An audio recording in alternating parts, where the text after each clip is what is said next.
आप सभी लोग जानते हैं कि 4 दिन पहले हमारे विधान परिषद के विपक्षी नेता प्रवीण दरेकर और विधायक प्रसाद लाड़ ये दमन में गए थे। ब्रुक फार्मा में जाके उन्होंने वहां पर उनको निवेदन किया कि आपका प्रोडक्शन आप महाराष्ट्र को दीजिए। उन्होंने कहा कि प्रोडक्शन कर सकते हैं, लेकिन हमको एक्सपोर्ट का लाइसेंस है, जब तक हमको परमिशन नहीं मिलती तब तक हम ये माल नहीं दे सकते। तो मैंने स्वयं फिर केंद्र सरकार में आदरणीय मनसुख भाई मांडविया जी से बात की। मनसुख भाई मांडविया जी ने उनका टाइप रेड्डी से कर दिया ताकि उनके लाइसेंस पर ये प्रोडक्शन कर पाए। उसके बाद उनके पास जो कुछ प्रोडक्शन था, हमने उनको कहा कि आप तुरंत महाराष्ट्र के लिए हमको उसको दीजिए। उन्होंने कहा उसकी सारी परमिशन लेनी पड़ती है। हमने यहाँ की एफडीए की परमिशन उसमें ली, हमारे पास वो परमिशन की कॉपी है। वहाँ की एफडीए से हमने बात की, उनको हमने कहा कि भाई स्वयं हमको मंत्री जी ने उसकी परमिशन दिया, कल उनकी परमिशन हमको उन्होंने कहा कि हम दे रहे हैं। और ये सारा जो कुछ माल अभी ज्यादा नहीं था, जो कुछ माल मिल सकता था वो महाराष्ट्र में लाने वाले थे।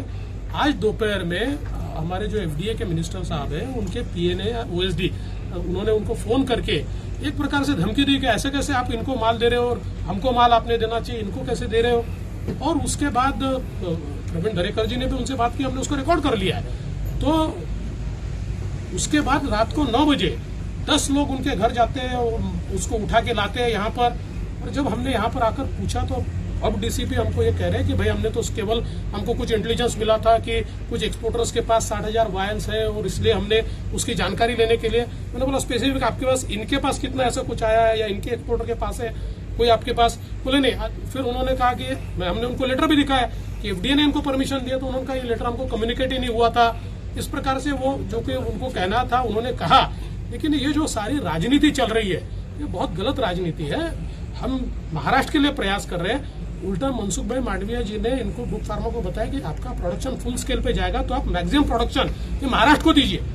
इतना उनके कहने के बाद और उन्होंने हामी भरने के बाद अगर इस प्रकार से उनको प्रताड़ित किया जाता होगा तो मुझे लगता है कि ये तो बहुत गलत बात है। और इसलिए आखिर मैं यहाँ पर आया। अभी उन्होंने उनको छोड़ दिया, उन्होंने कहा हमने उनको अरेस्ट किया ही नहीं था, हमने तो सिर्फ पूछताछ के लिए बुलाया था। ठीक है, जो भी होगा, लेकिन ये परिस्थिति जिस प्रकार से हुई है गलत है। सर, उसे केंद्र सरकार रोक रही है, प्रोवाइड नहीं करा रही है, नवाब मलिक कर रहे हैं। देखिए, नवाब मलिक और कुछ मंत्री, इनको लोगों से कोई लेन देन नहीं है। लोग जीते हैं या मरते हैं, इनको केवल कोरी राजनीति करनी है, इनको नरेटिव सेट करना है। इनको लोगों से कोई लेन देन नहीं है, नरेटिव से लेन देन है। मनसुख भाई मांडविया ने तुरंत ट्वीट करके उसका जवाब भी दिया।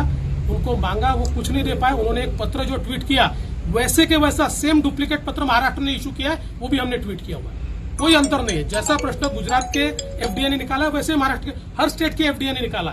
तो झूठ बोलो और अपने ऊपर की जिम्मेदारियां दूसरे के कंधे पर डालो।